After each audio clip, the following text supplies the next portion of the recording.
Hello friends, मैं हूं आपका टीचर महेश और आज जो देखने वाले हैं अपन वो फोटोशॉप का फोर्थ लेसन है। और इसके अंदर अपन लेयर को अलाइनमेंट कैसे करते हैं, लेयर को मैनेज कैसे करते हैं, लेयर को वेल फॉर्म में ऑर्गेनाइज कैसे करते हैं, वो अपन देखेंगे कि जो भी प्रोजेक्ट अपन जो लेंथी प्रोजेक्ट होते हैं उनके लिए लेयर का बहुत बड़ा रोल है कि लेयर के अंदर अगर आपको वर्किंग करना आता है तो आपका जो प्रोजेक्शन है या जो आपकी वर्किंग है वो बहुत वेल वे में हो जाती है। तो लेयर पे अपने को वर्किंग करना आना चाहिए, प्लस लेयर के अंदर ही सारे प्रोजेक्ट को वर्क करना चाहिए। ओके, उसके बाद में आईड्रॉपर टूल कैसे वर्क करता है, काउंट टूल कैसे करते हैं, लेयर को अलाइनमेंट कैसे करते हैं, कुछ पर्टिकुलर जब सिलेक्शन करते हैं तो वाइट या ब्लैक मैटिंग आती है हर एक लेयर के अंदर, उनको रिमूव कैसे करते हैं वो भी अपन देखेंगे। 3D मटेरियल ड्रॉप टूल कैसे वर्क करता है, 3D material I drop tool कैसे वर्क करता है, ये सारी थिंग्स अपन देखने वाले हैं। आइए आइए चलिए मेरी स्क्रीन पे। तो फ्रेंड्स, मैंने कुछ इमेजेस यहाँ पे ओपन कर रखी है स्क्रीन के ऊपर बाय डिफ़ॉल्ट, जिससे कि टाइम वेस्ट नहीं हो। साइड में राइट हैंड साइड में मेरे पास एक लेयर पैनल है जिसको मैं F7 की प्रेस करके ऑन भी कर सकता हूँ और ऑफ भी कर सकता हूँ। नीचे यहाँ पे एक प्लस का साइन मार्क है जिस पे क्लिक करके मैं एक ब्लैंक लेयर इंसर्ट कर सकता हूँ, और यहाँ पे डिलीट साइन मार्क है जिसके थ्रू मैं उस लेयर को डिलीट भी कर सकता हूँ। मैंने यहाँ पे प्लस के साइन मार्क पे क्लिक किया है तो एक लेयर आ गया। उस लेयर के ऊपर मैं 2 टाइम क्लिक करता हूँ तो जो भी मेरे को लेयर का नेम डिफाइन करना हो नेम डिफाइन कर सकता हूँ। तो इस टाइप से मैं लेयर को कोई भी नेम भी दे सकता हूँ जिससे कि अपने को आइडिया रहे कि किस लेयर के अंदर मैंने क्या काम करना है या वो लेयर किस टाइप की वर्किंग से बिलोंग करती है। तो मैं इस टाइप से 1 बाय 1 करके अपनी खुद की इंफॉर्मेशन के लिए अपन लेयर का नेम डिफाइन कर देते हैं। या जिसको मैं किसी को प्रोजेक्ट या मेरी जो सीनियर्स है जिनको मैं प्रोजेक्ट सेंड करने वाला हूँ या जो फाइल सेंड करने वाला हूँ तो उनको भी आइडिया आ जाए कि हाँ इस लेयर में ये काम किया है। उस लेयर को डिलीट करना हो तो उस पर क्लिक करके मैं यहाँ से डिलीट कर देता हूँ। एक बार मैं रेक्टेंगुलर मार्कर टूल पे जा रहा हूँ और इस जो ऑलरेडी इमेज है उसमें से कुछ पोर्शन मैंने सिलेक्शन किया है और सेलेक्ट करके Ctrl+C करता हूँ और Ctrl+V करता हूँ तो उसका एक पेस्ट होके आ जाता है। या मैं लेयर के अंदर जाके न्यू में जाके लेयर वाया कॉपी करता हूँ तो भी उसका एक लेयर आ जाता है। तो मैंने लेयर वाया कॉपी पे क्लिक कर देता हूँ या Ctrl+J करता हूँ, एक ही बात है। तो मेरे पास एक लेयर इस टाइप से आ गया। अब जो ऑलरेडी लेयर है, देखो लेयर पैनल के अंदर एक लेयर दिख जाएगी जिसको मैं यहाँ से ऑन ऑफ कर सकता हूँ। जो ऑलरेडी लेयर है उस लेयर पे क्लिक करके अगर मैं अल्टर के साथ में माउस का लेफ्ट बटन प्रेस करते हुए ड्रैग करता हूँ तो उसकी कॉपी मेरे पास हो जाती है। इस टाइप से मल्टीपल कॉपीज मैंने की है, यानी 3 कॉपी मैंने की है उसकी। हर एक को नेम डिफाइन कर सकते हो, यहाँ से आप ऑन ऑफ कर सकते हो जो आई बटन आपको दिया हुआ है। यहीं पे अगर मैं चाहता हूँ कि मेरी ये लेयर है, इस लेयर को मैं लॉक करना चाहता हूँ तो यहाँ से उसको मैं लॉक कर दूंगा। लॉक करने के बाद होता क्या है कि उस इमेज को ना तो मूवमेंट कर सकते हो ना कोई वर्क कर सकते हो आप उस लेयर के ऊपर, यानी वो लेयर फिक्स हो गई है। उसके रेफरेंस से आपको कोई काम करना हो या आपने वो उस लेयर के अंदर सारा जो वर्किंग है वो कर चुके हो और आप चाहते हो कि उसमें कोई मॉडिफिकेशन नहीं हो तो अपन उसको लॉक करके रखते हैं। तो मैंने एक बार के लिए यहाँ से वापस अनलॉक किया है। यहीं पे एक ऑप्शन, यहीं पे एक इमेज है, जैसे कि सपोज करो कि मैंने सारी लेयर को ऑन किया है और इस लेयर पे मैं जा रहा हूँ, यहाँ पे क्लिक करके मैं यहाँ पे क्लिक कर रहा हूँ लॉक ट्रांसपेरेंट पिक्सेल्स, इस पे क्लिक किया है इस लेयर पे क्लिक करके। अब अगर मैं यहाँ पे जाके ब्रश टूल लेता हूँ, जैसे कि ब्रश टूल को अपन डिटेल से देखेंगे पर अभी मैं ओनली आपको ट्रांसपेरेंट लेयर का मीनिंग क्या है वो दिखा रहा हूँ। ब्रश टूल पे मैंने क्लिक किया है, यहाँ पे जाके राइट क्लिक प्रेस करोगे तो रिसेट ऑल टूल आएगा। अगर बाय डिफॉल्ट कोई दूसरा ब्रश सेलेक्ट होगा तो वो रिसेट कर देगा। और अभी मेरे पास ब्रश तो आ रहा है पर उसकी साइज बहुत नन है, तो मैं कीबोर्ड से एंड ब्रैकेट अगर प्रेस करता हूं तो मैं इस टाइप की ब्रश की साइज इंक्रीज कर सकता हूं और लेफ्ट बटन अगर स्टार्ट ब्रैकेट अगर प्रेस करता हूं तो उसकी ब्रश की साइज में डिक्रीज कर सकता हूं यहाँ से।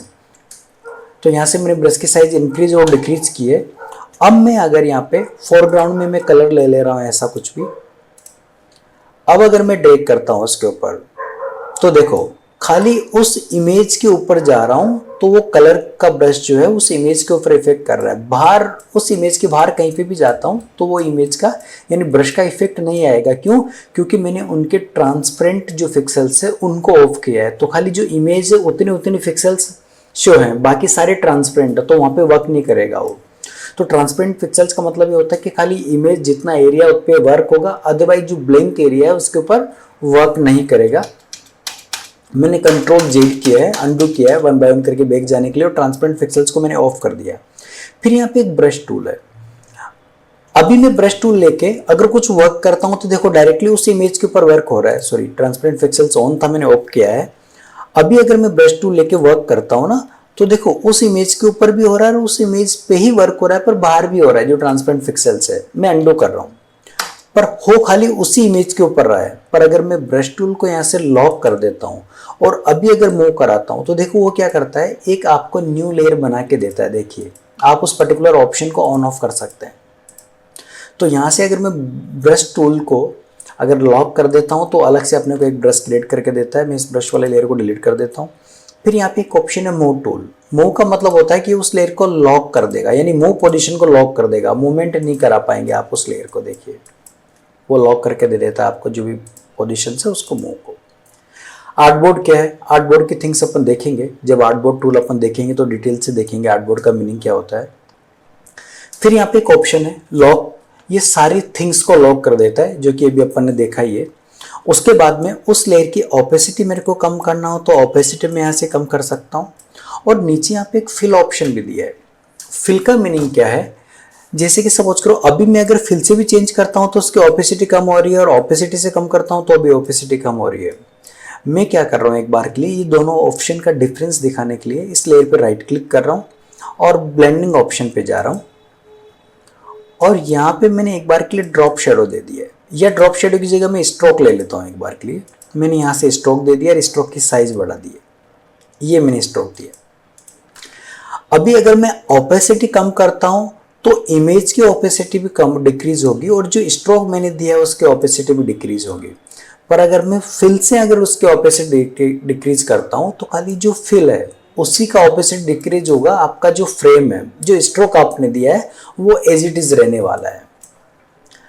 ओके, हटाना जो स्ट्रोक आपने डिफाइन किया उसको तो राइट क्लिक कर लेंगे और यहाँ से क्लियर लेयर स्टाइल ऑप्शन आता है, वहां से आप क्लियर कर सकते हैं जो भी स्टाइल्स आपने अप्लाई किए उसके ऊपर। ओके, फिर नेक्स्ट यहाँ पे मैं चाहता हूँ कि मेरे पास सेम टाइप की 3 लेयर्स है, तो मैं यूँ चाहता हूँ कि इन सारे लेयर को मैं वेल ऑर्गेनाइज करूँ। तो यहाँ से एक ऑप्शन है ग्रुप, आप क्रिएट न्यू ग्रुप पे क्लिक करेंगे तो ग्रुप आपका इस टाइप से क्रिएट हो जाता है। उस 2 टाइम क्लिक करके उस ग्रुप का नेम भी आप डिफाइन कर सकते हैं, जो भी नेम देना है। नेम सपोज करो कि मैंने उस ग्रुप का कंप्यूसॉफ्ट दे दिया है, ये मैंने कंप्यूसॉफ्ट ग्रुप का नेम दे दिया है। पर इस ग्रुप के अंदर भी कुछ नहीं है, तो मैं इन लेयर्स को ड्रैग एंड ड्रॉप आप उसके ऊपर कर दूंगा इस टाइप से। तो ये सारी लेयर जो है इस कंप्यूसॉफ्ट ग्रुप के अंदर आ चुके हैं। तो अब इस ग्रुप के अंदर जब भी मेरे को वर्क करना होगा तो मैं यहाँ पे क्लिक करूंगा और जिस लेयर पे काम करना होगा उस लेयर के ऊपर मैं इजीली वर्क कर सकता हूँ। इसलिए अपन ग्रुप बनाते हैं कि आपका जो प्लानिंग है, आपकी जो इमेजेस है, जो लेयर है वो वेल ऑर्गेनाइज हो सके। ओके, ग्रुप पे क्लिक करके अगर मैं यहाँ पे डिलीट पे जाता हूँ तो यहाँ से 2 ऑप्शन आते हैं, ग्रुप एंड कंटेंट। ग्रुप और कंटेंट दोनों डिलीट होने चाहिए, खाली ग्रुप ही डिलीट होना चाहिए, जो भी आपको रखना है। मैंने खाली ग्रुप रखा है तो ग्रुप खाली रिमूव हुआ है वहां से इस टाइप से। तो लेयर के अंदर अपन इस टाइप से वर्क कर सकते हैं। फिर यहाँ पे एक ऑप्शन है मोड। मोड का मीनिंग ये होता है कि आपको देखो जो भी इमेज मैंने चूज की है, मैं इन इमेजेस को रिमूव कर रहा हूँ, तो उनको लिए क्या करूंगा, मैं F12 की प्रेस करता हूँ। F12 से क्या होता है, वो रिवर्ट करके देता है, यानी जो भी एग्जिस्टिंग इमेजेस में, यानी जो भी बैकग्राउंड में आपने चेंजेस किया है वो आपको जैसा आपने इंसर्ट किया था वैसा ही आपको ओपन करके देता है, नहीं रिवर्ट कर देता है कंप्लीट को। अगर मैं फाइल के अंदर जाता हूँ तो भी यहाँ पे रिवर्ट ऑप्शन है, पर मैं रिवर्ट कर चुका हूँ इसलिए वो हाइड हो चुका है। ओके, अभी मैं फाइल में जाके प्लेस एम्बेडेड पे क्लिक करके एक इमेज इंसर्ट कर देता हूँ, और इमेज मैंने सिंपल सा यहाँ से एक इमेज ओपन कर ले रहा हूँ वॉलपेपर के अंदर से। ये वॉलपेपर के अंदर से मैंने एक सिंपल इमेज ऐसे ले ली। ये मैंने ब्लैक एंड व्हाइट इमेज एक ली है, यहाँ पे एंटर की प्रेस कर दे रहा हूँ। अब इसी लेयर पे क्लिक करके मैं ब्लेंड मोड में जाता हूँ, तो देखो डिसॉल्व में ऐसा दिखाएगा, डार्कन में ऐसा दिखाएगा। डार्कन का मतलब होता है कि जो उस इमेज का डार्कन पार्ट है वो खाली रह गया, जो लाइट पार्ट था निकल गया। मल्टीप्लाई में दोनों ऑप्शंस, यानी दोनों इमेज मल्टीप्लाई होकर दिखेगी, पर ब्लैक एंड व्हाइट है इसलिए लीनियर लेता हूँ। तो उन देखो फिर लाइटन लेता हूँ तो उस इमेज का खाली लाइट पोर्शन रह गया और डार्क पोर्शन सारा निकल जाता है। स्क्रीन टोन में ऐसा दिखाएगा, कलर डॉग में ऐसा दिखाएगा, linear dodge, lighter, overlay, soft light, ये सारे जो है वो मोड्स हैं, आप इन सबको इस टाइप से यूज कर सकते हैं। ओके, मोड को और अच्छे तरीके से देखते हैं। मैं एक इमेज और ओपन कर लेता हूँ यहाँ पे, जैसे कि मैं यहाँ पे एक इमेज ले रहा हूँ, हाँ फुटबॉल ले लेता हूँ। यहीं पे मैं एक ब्लैंक लेयर बना रहा हूँ और खाली इस फुटबॉल को सिलेक्शन कर ले रहा हूँ, यानी इस फुटबॉल का एरिया में सिलेक्शन कर ले रहा हूँ, पर ब्लैंक लेयर से पहले मैं इसको डिलीट कर देता हूँ और मैजिक वॉन्ड टूल पे जाके जो ब्लैंक एरिया उसको सिलेक्शन कर लेता हूँ। शिफ्ट के साथ में इस एरिया को भी सिलेक्शन कर सकता हूँ, यानी अभी खाली फुटबॉल सेलेक्ट नहीं है, बाकी सारा एरिया सेलेक्ट है, जो कि मैं मैजिक वॉन्ड टूल आपको दिखा भी चुका हूँ कि सेम कलर टोन के लिए वर्क करता है। तो ब्लैंक एरिया था इसलिए सारा सिलेक्शन करके उसने दिया है। अब control shift I for inverse selection कर दूंगा या सेलेक्ट में जाके मैं इन्वर्स कर देता हूँ उसको, तो वो इन्वर्स इस टाइप से हो गया। इन्वर्स होने के बाद में मैं ब्लैंक लेयर ले रहा हूँ और उस लेयर के अंदर जो कलर आपको फिल करना है वो कलर चूज कर लो, तो कंट्रोल डिलीट के साथ में वो कलर फिलअप कर देंगे। तो ये जो कलर फिलअप हुआ है वो न्यू लेयर पे हुआ है। मैं इस लेयर पे क्लिक करके अगर मोड में जाता हूँ और मैं यहाँ पे कलर पे क्लिक करता हूँ, तो वो जो कलर है उस इमेज के साथ में, जो फुटबॉल था उसके साथ में मर्ज हो जाएगा और वो सिंगल पिक दिखेगा, सिंगल इमेज दिखेगा और उसके ऊपर उसके ब्राइटनेस एंड ऑल सब कुछ एज इट इज रहना है, खाली कलर का इफेक्ट वैसा आ जाएगा। तो इस टाइप का कुछ भी अगर अपने को वर्क करना हो तो अपन लेयर्स के थ्रू करते हैं। ओके, वापस वहीं पे जा रहा हूं, मैं यहाँ पे आ जाते हैं और मैं इस एरिया को यहाँ से कंट्रोल सी और कंट्रोल वी मल्टीपल कॉपी कर ले रहा हूँ। 2 to 3 टाइम्स मैंने इसका कॉपी किया है इस टाइप से मल्टीपल। अब अगर लेयर्स को आपको अलाइनमेंट करना हो तो आप यहाँ से भी ड्रैग एंड ड्रॉप, कहाँ पे आपको चाहिए वो अप डाउन आप इस टाइप से कर सकते हैं। जहाँ पे भी आपको इमेज को रखना है वो डायरेक्टली आप रख सकते हैं। या ये जो थर्ड वाली लेयर है मैं चाहता हूँ कि सबके ऊपर आए, तो कंट्रोल के साथ में अगर मैं ब्रैकेट क्लोज प्रेस करता हूँ तो देखो लेयर की सीक्वेंस जो है वो ऊपर की तरफ शिफ्ट हो रही है। और कंट्रोल के साथ में अगर ब्रैकेट स्टार्ट को मैं प्रेस करता हूं तो जो लेयर सिलेक्ट है वो लेयर सबके डाउन में आ जाएगी। अगर लेयर पैनल पे आप देखते हैं तो आपको दिखेगा भी, या यहाँ पे स्क्रीन पे भी आप देखते हैं तो दिखेगा, देखिए वो लेयर अप डाउन हो रही है। तो कंट्रोल ब्रैकेट क्लोज लेयर ऊपर शिफ्ट होती है, कंट्रोल ब्रैकेट स्टार्ट लेयर नीचे शिफ्ट होती है। या डायरेक्टली आपको चाहिए तो ड्रैग एंड ड्रॉप आप इस टाइप से कर सकते हो, लेयर को अप डाउन आपको करना हो तो आप यहाँ से कर पाते हैं। ओके, लेयर के बाद में डिलीट कर ले रहा हूँ इन लेयर को मैं, और या मैं एक बार के लिए कंट्रोल जेड कर रहा हूँ। अगर शिफ्ट के साथ में मैं मल्टीपल लेयर्स को यहाँ से सिलेक्शन कर पाता हूँ यूजिंग शिफ्ट, मल्टीपल लेयर्स को सिलेक्शन कर पाऊंगा। या तो मैं यहाँ पे क्लिक कर दूँ शिफ्ट के साथ में नीचे आके क्लिक कर दूँ तो बीच वाली सारी लेयर सिलेक्शन हो जाएगी। अब मैं यहाँ पे सबको मैं चाहता हूँ कि लेफ्ट में अलाइन कर दूँ, राइट में अलाइन कर दूँ, सेंटर में अलाइन कर दूँ, मिडिल में इस टाइप से अलाइन हो जाएगी। तो सारी लेयर अप डाउन एक दूसरे के ऊपर इस टाइप से मर्ज होकर आ जाएगी। देखो अलाइनमेंट हो जाती है इस टाइप से। तो अलाइन आपको कैसे करना है इमेजेस को, अलाइन आप यहाँ से भी कर सकते हैं। ओके, अब यहीं पे आई ड्रॉपर टूल पे जा रहा हूँ। आई ड्रॉपर का मतलब होता है कि अगर मेरे को कोई कलर फिल करना हो, जैसे सपोज करो कि मेरे को ऐसा कुछ कलर पिक करना है, तो मैंने ये कलर यहाँ से पिक कर लिया है। जैसे ही ये कलर पिक करता हूँ तो ये फोरग्राउंड में आता है। यहाँ पे कहाँ पे फिल करना है वो एरिया सिलेक्शन करेंगे और ऑल्टर डिलीट के साथ में वो कलर अपन यहाँ पे फिलअप कर पाते हैं। F12 से रिवर्ट कर देंगे तो आई ड्रॉपर कोई पर्टिकुलर कलर को पिक करने के लिए यूज अपन करते हैं। फिर यहाँ पे 3D material eye dropper tool है, जो कि देखते हैं पहले कुछ टूल्स देख लेते हैं। एक है रूलर टूल। रूलर टूल का मतलब होता है कि अगर मेरे को यहाँ से यहाँ तक का डिस्टेंस चेक करना है तो शिफ्ट के साथ में लाइन एकदम स्ट्रेट आएगी, तो मैं वहाँ से वहाँ तक का डिस्टेंस चेक कर सकता हूँ कि वहाँ से वहाँ तक का डिस्टेंस कितना है। देखो ऊपर भी दिखा रहा है यहाँ पे विड्थ कितनी है, वो यहाँ पे दिखाई देता है विड्थ कि यहाँ पे कितनी विड्थ है उसकी। जहाँ से जहाँ तक एरिया अपन ने लिया है, मैंने यहाँ से यहाँ तक का एरिया लिया या इस इमेज की कंप्लीट विड्थ लेंथ ले रहा हूँ, तो यहाँ से अपन कैलकुलेट कर सकते हो। यहाँ पे दिखा भी देगा कि उसकी हाइट कितनी है। ओके, फिर यहाँ पे नोट टूल है। नोट का मतलब होता है आपको इस प्रोजेक्ट के बारे में कुछ नोट देके रखना है तो रख सकते हो। जो भी आपको नोट उसके लिए पुट कर देना है। This is the final edit. ऐसा कुछ भी आपके इंफॉर्मेशन के लिए जब भी आप किसी को प्रोजेक्ट सेंड करते हो तो ये नोट उसको मिल जाता है कि मेरी तरफ से फाइनल कर दिया है, या आपको कुछ इसमें चेंजेस करना है तो आप चेंजेस करवा सकते हैं इस टाइप से। तो नोट अपन कितने भी देके रख सकते हैं। नेक्स्ट नोट्स वो भी अपन डिफाइन कर देंगे। तो इस टाइप से प्रीवियस नोड क्या है, नेक्स्ट नोड क्या है, वो यहाँ से अपन नोड डिफाइन कर सकते हैं, और सारे नोड्स को क्लियर ऑल करना हो तो क्लियर ऑल भी अपन यहाँ से कर पाते हैं। तो नोड को अपन इस टाइप से क्लियर भी कर सकते हैं।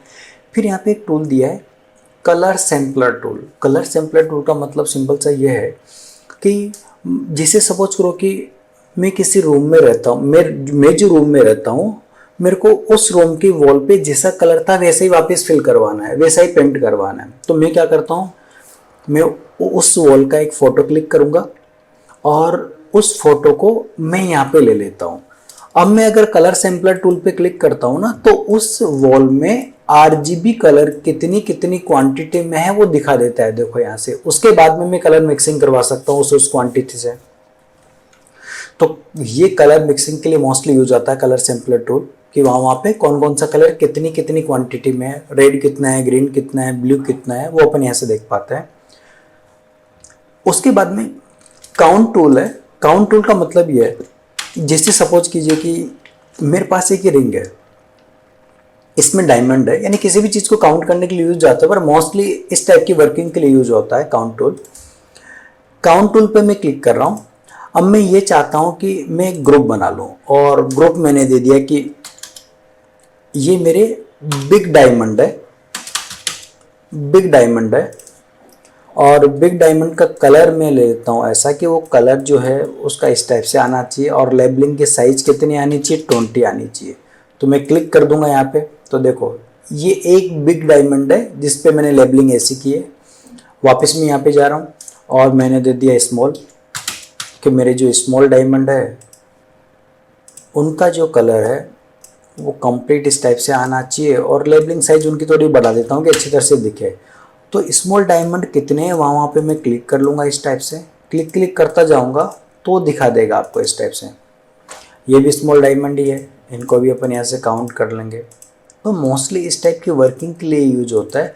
अब आपको स्मॉल जो डायमंड है उनको नहीं देखना है लेबलिंग को, खाली जो बिग डायमंड है वो कितने हैं उनकी लेबलिंग को आपको देखना। देखो दिखा ही रहा है यहाँ पे जो भी लेबलिंग है उसकी, और उसके साइज में मैं बढ़ा सकता हूँ। देखो साइज बढ़ गई, मैं 40 कर देता हूँ उसको, कि थोड़ा दिखे अपने को, हाईलाइट हो इस टाइप से। तो किनको आपको देखना उनको आइडेंट शो कर सकते हैं, डिलीट करना हो तो उनको डिलीट भी कर सकते हैं, क्लियर करना हो तो क्लियर भी कर सकते हैं अपन इस टाइप से, जो भी अपन ने डिफाइन किया डेटा स्मॉल। और इनको भी मैंने यहाँ से डिलीट कर दिया कि मेरे को ये भी नहीं चाहिए, और ये भी मेरे को यहाँ से जो बिग डायमंड है ये भी मैं क्लियर कर देता हूँ, तो इस टाइप से वो भी क्लियर हो जाएगा। ओके, तो काउंट टूल काउंटिंग करने के लिए अपन यूज करते हैं। फिर यहाँ पे एक दिया है 3D material eyedropper tool. 3D material eyedropper tool का मतलब ये होता है, जैसे कि मैंने एक सिंपल, जैसे कि फ्लेमिंगो इमेज है, मैं इस पे जा रहा हूँ और 3D में जाके मैं यहाँ पे न्यू मैश फ्रॉम लेयर पे क्लिक करके मैश प्रीसेट पे जा रहा हूँ, और इसको मैं क्यूब में कन्वर्ट कर देता हूँ। तो मेरे पास ये 3D में आ जाएगा इस टाइप से, और ऐसा कुछ क्यूब आ जाता है, ऐसा कुछ क्यूब 3D फॉर्म में आ गया। मैं यहाँ से रोटेट कर सकता हूँ उसको, यहाँ पे रोटेट टूल पे क्लिक करके। अब अगर मैं यहाँ पे 3D आईड्रॉपर टूल पे क्लिक करता हूँ, 3D मटेरियल आईड्रॉपर टूल पे, तो मैंने ये मटेरियल पिक किया है, और यहाँ पे एक टूल दिया है 3D मटेरियल ड्रॉप टूल। तो उसको मैं ड्रॉप कर सकता हूँ यहाँ पे, कहाँ पे मेरे को दिखाना है वहाँ पे मैं दिखा सकता हूँ। वापस मोड टूल पे क्लिक करूँगा, वापस मैं उसको रोटेट कर सकता हूँ इस टाइप से, और अदर फेस पे देना हो तो अदर फेस पे भी अपन दे सकते हैं। तो इस टाइप से 3D टूल को अपन यूज करते हुए मटेरियल यूज कर सकते हैं, उस मटेरियल को पिक कर सकते हैं, यहाँ से ये काम अपन कर सकते हैं। वापस मैं यहाँ पे नेक्स्ट इमेज पे जा रहा हूँ, और यहाँ से बाय डिफ़ॉल्ट जब मैं 3D टूल यूज करता हूँ तो यहाँ पे इंटरफेस मेरे पास 3D आ जाता है। तो मैं एसेंशियल पे क्लिक कर लूँगा, और यहाँ पे जाके एक बार के लिए रीसेट कर देता हूँ। कभी कभी पीसी लैग करता है ना 3D फॉर्म में आने के बाद में, तो सारे टूल्स विजिबल नहीं होते हैं। तो यहाँ से रीसेट कर लेंगे, विंडोज में वर्क स्पेस में रीसेट एसेंशियल्स पे क्लिक कर लेंगे, तो वो रीसेट होकर अपने पास आ जाता है बाय डिफ़ॉल्ट इस टाइप से। ओके, तो अपन ने आईड्रॉपर टूल देखा, 3D मटेरियल आईड्रॉपर टूल देखा, कलर सैम्पलर देखा, रूलर देखा, नॉट देखा, काउंट देखा, लेयर ऑप्शन देखा है। उसके बाद में लेयर में यहाँ पे एक ऑप्शन दिया मैटिंग। उसका क्या मीनिंग है, मैं फाइल के अंदर जाके एक न्यू पेज ले रहा हूँ। मैंने ये फाइल के अंदर जाके न्यू पेज लिया है, और प्रिंट में लेटर साइज एक पेज ले लेता हूँ, और पॉली यहाँ पे इलिप्टिकल मार्कर टूल लेके मैंने इस टाइप से सिलेक्शन किया है, और इसके अंदर मैं कलर जो फिल कर दे रहा हूँ रेड कलर फिलअप कर दे रहा हूँ, कंट्रोल डी से डिसेलेक्शन कर दे रहा हूँ। अब मैं मैजिक वन टूल पे क्लिक करता हूँ और ये एरिया मैंने सिलेक्शन किया है, कंट्रोल सी इसको मैं कर ले रहा हूँ और वापस न्यू पेज में जाके मैंने लेटर साइज पेज एक ओपन कर लिया है यहाँ से। और इस पेज के ऊपर D4 default colour D press कर रहा हूँ तो ब्लैक एंड व्हाइट कलर आ जाएंगे यहाँ पे, और मैं फोरग्राउंड से ऑल्टर डिलीट के साथ में उसमें ब्लैक कलर फिलअप कर देता हूँ। अब मैंने ये जो सिलेक्शन किया था यहाँ से, इसको जो मैंने कंट्रोल सी किया है, इसको मैं यहाँ पे जाके कंट्रोल वी कर दे रहा हूँ, मोर टूल पे क्लिक कर रहा हूँ। जब आप इसको जूम इन करके देखते हो ना, तो ये जो बॉर्डर्स है इसको अपन मैटिंग कॉल करते हैं। वाइट मैटिंग आती है, कभी ब्लैक मैटिंग आती है, तो मैं चाहता हूँ कि इसको मैं कंप्लीट रिमूव कर दूँ, तो ये हर एक इमेज के सिलेक्शन के ऊपर आपको दिखाता है ऐसा। तो मैं यहाँ पे लेयर के अंदर जाऊँगा और मैटिंग में यहाँ पे एक ऑप्शन है डी फ्रिंज। डी फ्रिंज पे आप क्लिक करो, कितने पिक्सेल्स तक डी फ्रिंज होना चाहिए, मैंने एक बार के लिए 5 पिक्सेल्स दिए सपोज करो, देन ओके करा। तो देखो उसका जो वाइट मैटिंग था वो सारा रिमूव हो गया और बैकग्राउंड के साथ में मर्ज हो गया। पर ये जरूरी नहीं है कि बैकग्राउंड ब्लैक ही हो, आपको विजिबिलिटी अच्छी तरह से हो, विजिबल हो, इसलिए मैंने ब्लैक कलर करके आपको दिखाया है वो। तो आप इस टाइप से किसी भी इमेज को जब सिलेक्शन करके अदर प्लेस पे पुट करते हो उसको, तो इस टाइप की मैटिंग्स होती है जिसको आप रिमूव कर सकते हो, जिससे कि आपका प्रोजेक्ट जो विजिबिलिटी है वो एकदम क्लियर दिखे, सिलेक्शन एकदम परफेक्ट दिखे उसके थ्रू। तो इस टाइप से अपन मैटिंग वगैरह रिमूव कर सकते हैं। तो फ्रेंड्स अपन ने लेयर देखा है, मैटिंग देखा है, काउंट टूल देखा है, आईड्रोपर टूल्स देखे हैं। ठीक है, आज के लिए मैं लेक्चर यहीं पे स्टॉप कर रहा हूँ। नेक्स्ट जो थिंक है वो नेक्स्ट लेक्चर में देखेंगे। तब तक के लिए thank you so much, thanks lot, bye.